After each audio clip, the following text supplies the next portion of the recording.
யாரப்பா? நான் தான் கானகத்தை வாழக்கூடிய பேரே விசிக்கு வேடன். இப்படி கானகத்துக்கு வேட்டவாடையாக சென்று போகும் தட காலத்தில் சரி, உன் அத்த மகனாகிய கண்ணன் கானகத்திலே கல்லடிப்பட்டு உயிர் வருவது போக இருக்கின்றது. அதனால உங்களிடத்தில் நான் ஓடி ஓடி வந்தேன் சொல்லிக் கொண்டு போனேன். ஐயோ மாயவா, கண்ணா, அரணிவான கானகத்திலே நடந்து போகக்குள்ள என் மாமன் பெருவரில் இடித்து ரத்தம் பெறுகிறதா? உண்மைதான், உயிர் போவது வருவதாக இருக்கின்றது. அதனால உங்களிடம் நான் ஓடி ஓடி வந்தேன் சொல்லிக் கொண்டு போனேன். பீமா, அர்ஜுனா,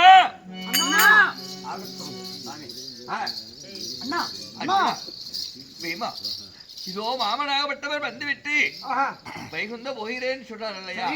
அப்படி போகும் வழியிலே ஆரணிமான கானகத்திலே மாமன் பெருவர்களாகப்பட்டது இடித்து ரத்தம் பெறுகிறதா? அதனால் இங்கிருந்து போய் உடனே மாமனை பார்த்து போன உடனே அர்ஜுனா, பீமா, போன உடனே மாமன் கிடக்கிறாரே, ரத்தம் பெறுகிறது என்று ஆவலோடு மாமனை போய் தொட்டு விடாதீர்கள். தூக்க வேண்டாமா? ஆமா, மாமனை கை தொட்டு தூக்கி விடாதீர்கள். என்னை தூக்கி என்று சொன்னாலும் கை தொட்டு தூக்கி விடாதீர்கள். ஏதாவது உன் வில்லோ இல்ல கதாயத்தையோ கொடுத்து மட்டும்தான் தூக்க வேண்டும். மாமன், ஆமா, மாமன் கிட்ட நெருங்கி பார்க்க வேண்டாம். போய் பார்த்துட்டு வாங்க. மாமனாகிய கண்ணன் உயிர் போகிறதா? புறப்பட்டு போகலாம். அகட்டும் தம்பி.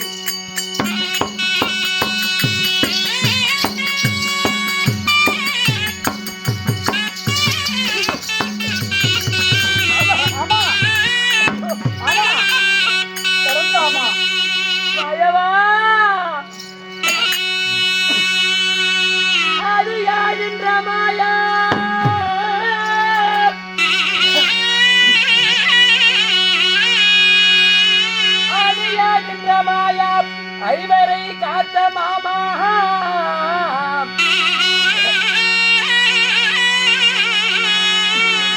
சத்தியம் அழிவதுண்டோ, தர்மமும் அழிவதுண்டோ?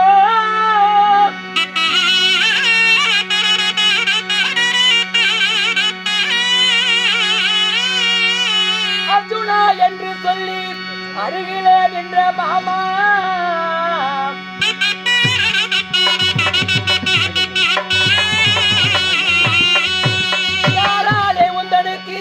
வந்தது என்ற கொடுமை மாமா.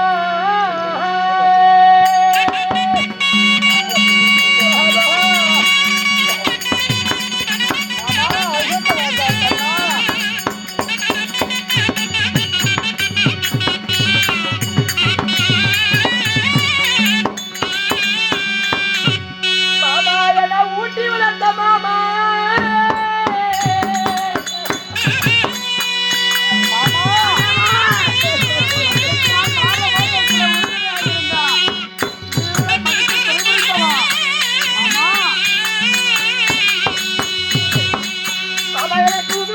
செய்த மாமா என் மாயமா.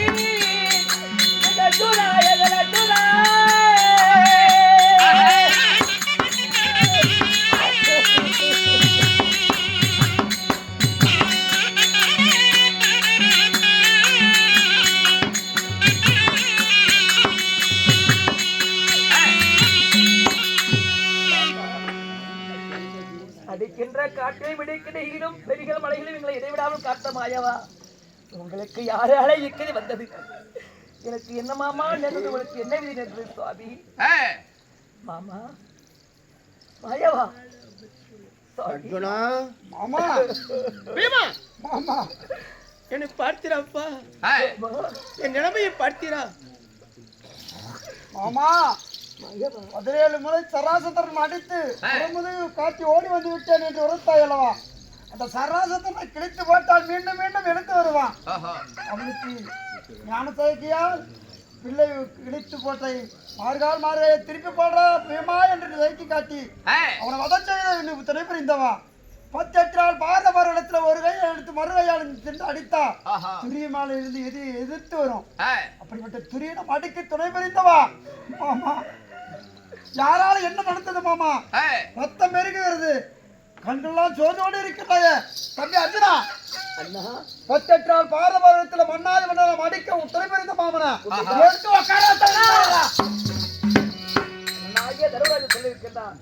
கை தொட்டு தூக்க சொல்லியிருக்கின்றான்.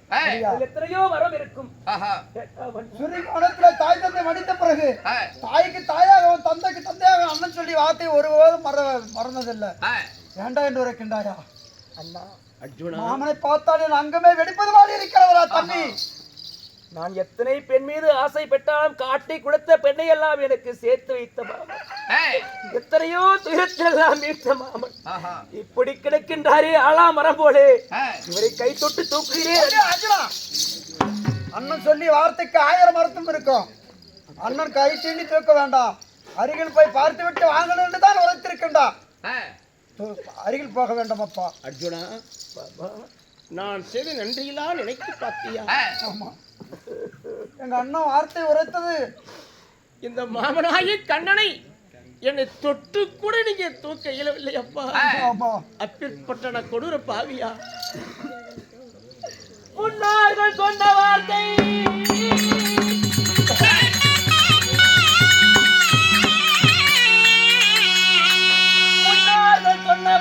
முன்னே வந்து நிற்குதையா.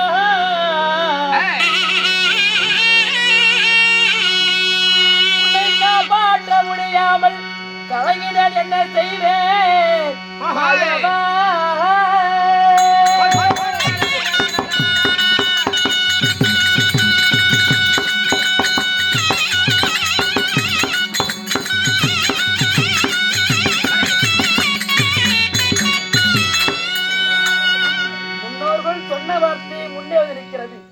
உங்களை கை தொட்டு தூக்க முடியாமல் நான் பாவி ஆகிவிட்டேன். என்ன செய்தி? தர்மன் அண்ணன் சொல்லுக்கு மறுச்சொல் இல்லை. தந்தைக்கு பிறகு தந்தையா பாவிக்கிற அண்ணன் நினைக்கிறீங்க. அண்ணன் தான் உங்களுக்கு பெருசு. இந்த ஆயனா உங்களுக்கு பேசலையப்பா. என் உயிர் போவது வருவதுமாக நான் உயிருக்கு போராடுகிறேன். இந்த கடைசி நேரத்துல எனக்கு நன்மை செய்ய முடியலையே, உங்களை இயலவில்லையே. என் தாய் தந்தை முகத்தை கூட சரிவர நான் கண்டதில்லை. என் அண்ணன் முகத்தை தான் எப்போதும் நான் பார்த்து கொண்டே இருப்பேன். ஆமா, அன்னுடைய வார்த்தைக்கு மறுவார்த்தை இதுவரை மாமனை கை தோண்டி தூக்க வேண்டாம், அருகில் போக வேண்டாம். என் அண்ணன் ஆணை மாமா. எங்களை மன்னித்தருள்வாயா மாமா. என்ன நாங்க செய்வது என்று சொல்ல நான் இக்கணமே நான் செய்து முடிக்கின்றேன் மாமா. சரி, அண்ணன் சொல். அண்ணனே உமக்கு பெரியது. ஆமா, இல்லை என்றாலும் நான் உங்களுக்கு ஒரு உபயம் கேட்கிறேன். என்னமா மாமா? என்னை தொட்டு தான் உன்னால் தூக்க இயலவில்லை.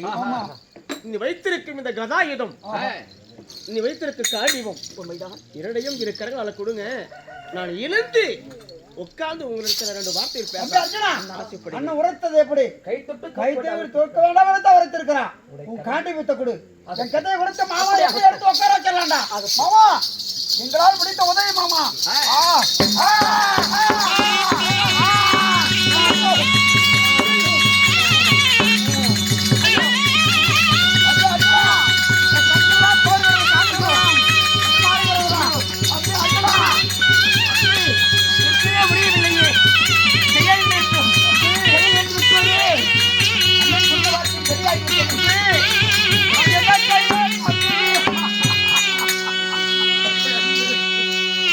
அண்ணன் வார்த்தை பிரகாரம் அண்ணன் சொல்லி மீறிவிட்டார் தம்பி. அருகில் போக வேண்டாம், மாமனை தொட்டி தூக்கணும் உரைத்தல்லவா.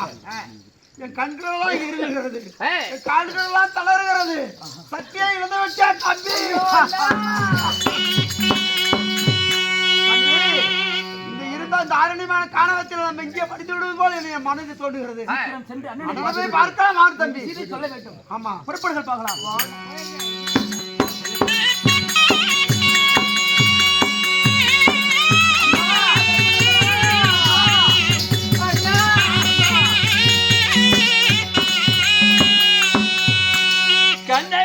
சொல்லப்பா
சென்று பார்த்தோம் ஆளா மரம் போல் கீழே வந்தார் கை தொட்டு தூக்கவிட விடத்தில் அல்லவா அதனால என்னுடைய வில்லையும் அண்ணனுடைய கதையும் கொடுத்து காப்பாற்றலாம் என்று கொடுக்கும் பொழுது எங்கள் உயிரெல்லாம் முறிந்து கொண்டார் இல்லத்தில் இருக்கின்றோம் நிற்கவே முடியவில்லை அர்ஜுனா பீமா அப்பொழுதும் சொன்னனே மாமன் ஏதாவது சூழ்ச்சினால் செய்து விடுவாரப்பா மாமன் கிட்டே போக வேண்டாம்னு சொன்னனே அதை மீறிய போய் செயலிழந்து வந்திருக்கிறீர் இருந்தால் இருக்கட்டும் மாமன் ஆகப்பட்டவர் உயிர் போவது வருவமாக தேவி திரௌபதா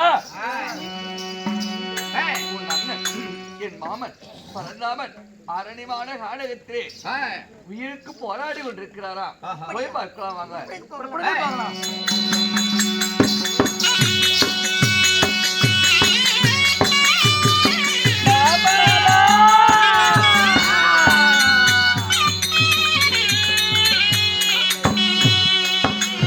ஐயோ நீ மாண்டி வடிந்தியா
மாமனை பார்த்தாயா தேவி?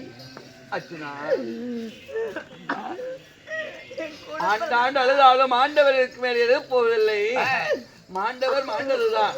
அதனால சரி, இதோ மாண்டவனே மாமாமா நம்மளுடைய மாமகனாகப்பட்டவருக்கு செய்வது எல்லாம் நாம தான் செய்யணும். உண்மைதான். அதனால பீமா, நாம் செய்வதற்குள்ள மாமனுடைய மனைவி சங்குது பாவரையிலே கணவருக்காக காத்து கொண்டிருப்பா. அதனால மாமன் மடிந்த விஷயத்தை அத்தையிடத்தை சொல்லி அழைத்து வாப்பா. அகட்ட வேண்டாம்.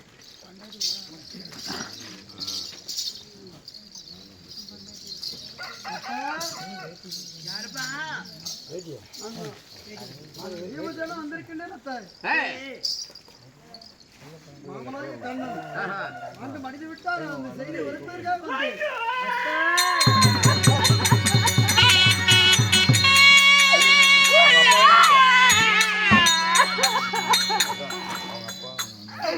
மாட்டு படிச்சுட்டா நாகண்டா சோரியே மண்ணா பூத்தோ திருநீர்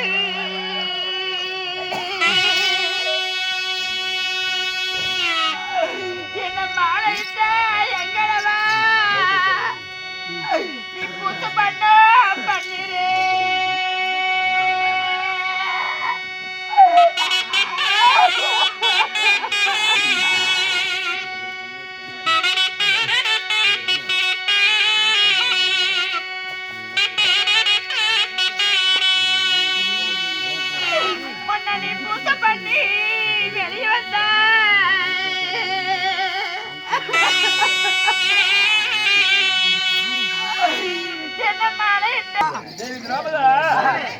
இதோ மாமனாகப்பட்டவர் என்னிடத்தில் சொல்லித்திருக்கிறார். நான் மாண்டா என்னை எங்கு தகனம் செய்ய வேண்டும் அப்படி என்று சொல்லிருக்கிறார். தெரியுமா? எப்படி? யார் பாதப்படாத இடத்துலதான் மாமனை தகனம் செய்ய வேண்டும் சொல்ல. அதனால மாமா, யாரும் பாதப்படாத இடம் நான் எங்கே தேடுவேன், எனக்கு என்ன தெரியும் அப்படின்னு கேட்டதுக்கு அப்படின்னு கேட்டேன். அப்ப சகாதேவனை கூப்பிட்டு பாத்தீங்கன்னா சொல்வார் என்று சொன்னார். அதனால சகாதேவனை கூப்பிட்டு கேட்டேன். பாதம்படாத இடம் திருப்பாக்கடல். ஆமா. அதனால இந்த திருப்பாக்கடல்ல மாமனை எப்படி தகனம் செய்ய முடியும்? அதனால தெற்பை தேர் உண்டு செய்யணும். தெற்பை தேர் உண்டு செய்து அந்த தெற்பை மேல் மாமனை அமர வைத்து அந்த தெற்பைனால மாமனை தகனம் செய்ய வேண்டும். அதனால இப்பொழுது இதோ திருப்பாக்கடல். இந்த திருப்பாக்கடல்ல எம்பெருமானாகப்பட்ட சீனிவாசனை தெற்பை தேர் உண்டு செய்து இந்த தெற்பை தேரிலே வைகுந்த வாசனை தகனம் செய்யலாம். ஆகட்டும். வேங்கண்ணா. டேய் சரா. அடா. அதெல்லாம் எப்போ மட்டும்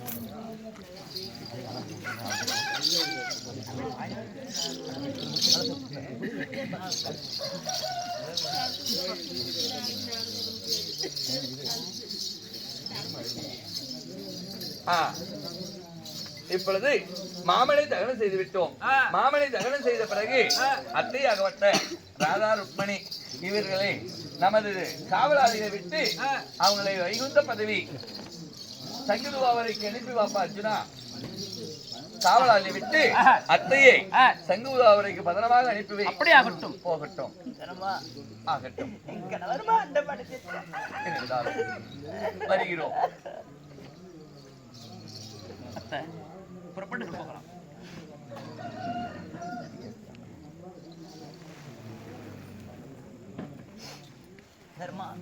அத்தை சரி, நானும் அக்கனை குண்டத்தில் இறங்கி விடுகிறேன்.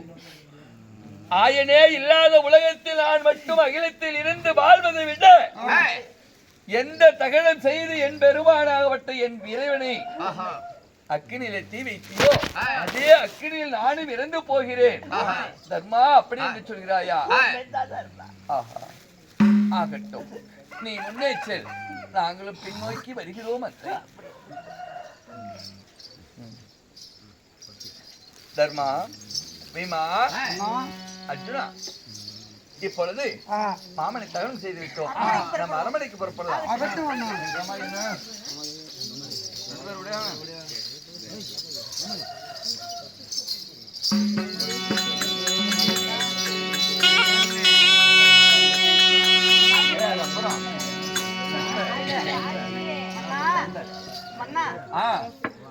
ஆதி நாராயணனே ஆமா தகனம் செய்து விட்டு அஸ்தினாபுரம் நாம் வருகின்ற போது குடிபணிகள் சத்தம் தெரிகிறது. பார்க்கலாம். என்னன்னு தெரியல. குடிபடை மக்களாகப்பட்டவர் சத்தம் கூச்சல் விட்டு வருகிறார்.